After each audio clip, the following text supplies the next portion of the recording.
G'day, Roger here, reviewing Spiderman. I think it's been like trademarked or something. Excuse me. Can we talk about Spiderman's commitment issues for a second? So he goes to the wrestling thing to buy a car. That's great.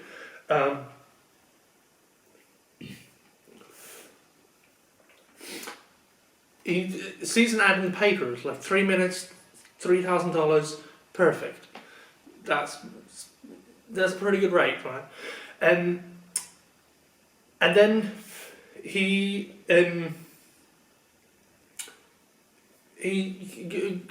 goes there and he's like, oh no, yeah, I can do it. It doesn't matter about my weight class. And then he gets in. He's like, oh hey, I'm the human spider. It's Spiderman. What? Get out there more. You know, like, come on, like. They got my name wrong. Oh, did you just assume my gender? Yeah, just fucking get out there, mate. And he does. And then the cage comes out. He's like, oh, there was nothing about a cage in the ads. What? Come on.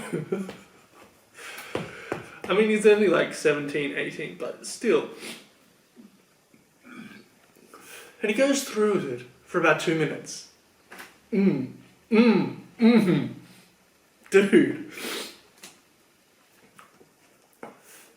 Then he goes up to the guy, he's like, oh, you gotta pay me, it's $3,000, like, oh, here's 100, you're lucky to get that because you didn't have to do it for 3 minutes.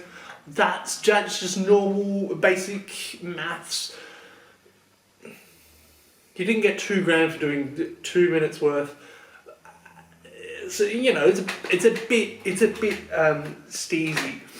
Because it's not quite sleazy, but it's a little bit. And then the guy comes in with a gun, he's like, put the money in the bag. He's like, oh, fuck it. And then, you know, get after it, run after him. And then, so, Spider-Man at this point decides to be selfish. He lets the guy run past into the elevator. And he goes up. I think he hit the up button. Apparently they're in the basement. So they have to get up to the ground floor. And it's like, oh, the wrestling manager guy comes up to him and is like, oh, why didn't you stop that guy? You could have easily stopped him. You're a jerk. He ran away with all my money. And then Spider-Man's like, oh. He throws back the line that the manager said to him in the first place. It was like, oh, I fail to see how that's my problem. It's a second commitment thing right there.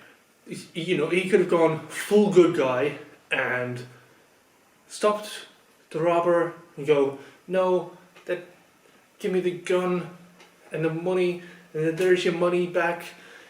Good guy, right? He could have been, if he could have gone the other way and got entirely selfish. If he was going to be selfish, he could have walked into the elevator with the guy, whatever you call them, the police officers, they're unconscious, and he's like, oh, thanks so much, you're good on you, mate. Or whatever they say in New York, forget about it, I don't know. And then he could have got up to the ground floor and then taken the guy's money and his gun. And probably his beanie as well. Thank you. He could have knocked him out then. He could have knocked everyone out, taken the money and the gun, and the beanie, not he wanted the beanie, but it would have been selfish and that guy wouldn't have ended up dying, right? Or he could have been a good guy and nobody would be dead or unconscious. Commitment issues. Right, I think it's a 2001, 2000 it's not a Space Odyssey, it was released in 2001, I believe. Let me check that real quick. Man, I should have checked before I started recording, but it's over 10 years old, so I had no problem spoiling the ending for you. Peter Parker is at the gravesite of his uncle Ben Parker, and MJ comes up and she's like, when I was dying, I was only thinking of you, and even though I thought it was going to be someone else, no, it turns out I wanted to see your face again. It's a weird roundabout way of saying that she loves him. Now, Peter Parker, he gives the voiceover of like, oh, I want to tell her how I feel, but that's going to put her in danger. And then he actually says, you can count on me. I'll always be your friend. So he friend zones MJ, which poor form, mate, poor form. But again, that's a third commitment thing. He doesn't fully commit. Because if he wanted to keep her safe, first of all, kill all the green goblins and stuff. He's dead, that's fine. Maybe kill Harry too, don't have to yet, because he hasn't. You can't precog and arrest people before they crimes. Bad. But if you wanted to keep her fully safe from any villains that might pop up, then you tell her to fuck up. You just take whatever is actually in your heart, invert it, and spew it at her. Go, I hate you, girls hate you. The moment I ever saw you, I thought you were a demon, and I don't know where this accent is coming from. That's why I'm suppressing it. You know, just completely.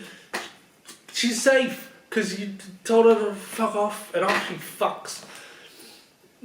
She's got a Harry to fall on top of. That's fine. So she's not entirely heartbroken. But he didn't do that. Again, he could have gone the other way. He could have gone, you know what? I'm going to be there for her as a lover. She's my girlfriend now because I love her. And I'll still protect her because obviously it's a 1 degree of separation. If I can protect myself from dying from a glider, I can protect the woman I love from dying from a glider because I've done it before. Earlier that week or some bullshit. I don't know how long it's been since his death. Probably at least a week for the funeral, right? Typically before the end of the month, about a week. Excuse me. So you saved it 3 times. Once from a goblin crazy man with super soldier serum in him. So you know you can do it. What my point is, just fight the fucking guy.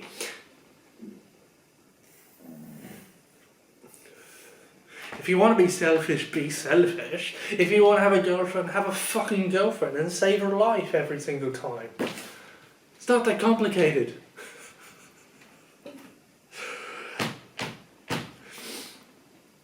You want to secret of life? Stop being a Peter Parker and be a Spiderman. You're just easier for. It's a metaphor for everyone who isn't Peter Parker or Spiderman. Rant out of the way.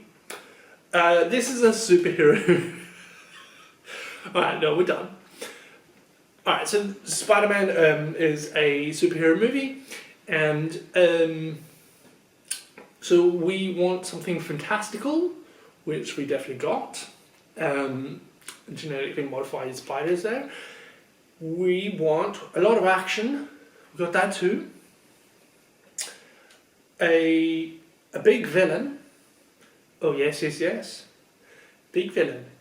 And a bigger hero. Physically, I don't think Peter's bigger than Norman. I don't think Spider-Man is bigger than the Green Goblin. However, I will say this, is he wins in the end.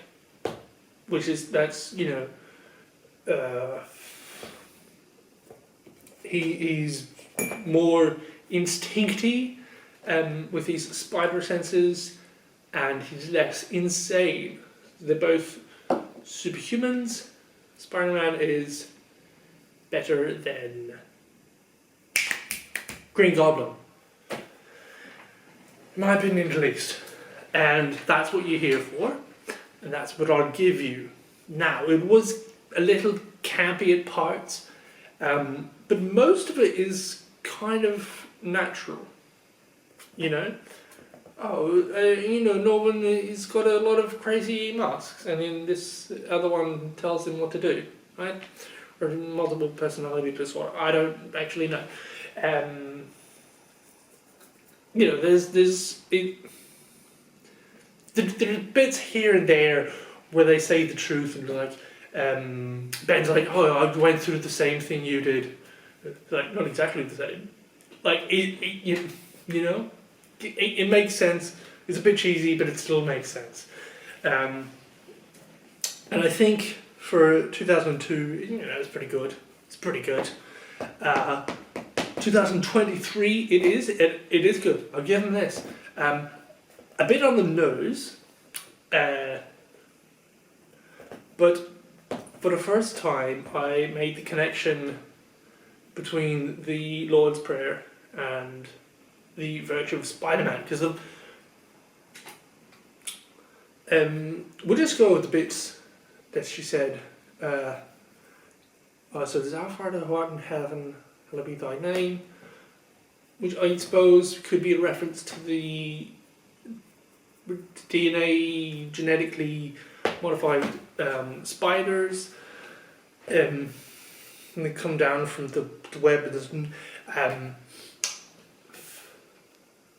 The kingdom come, thy will be done on earth as it is in heaven. Basically, I'll stop all the bad guys, and give us this day our daily bread. Superhuman powers, please. I would love that. And forgive us our trespasses as we forgive those who trespass against us. So when we do wrong against the Lord, by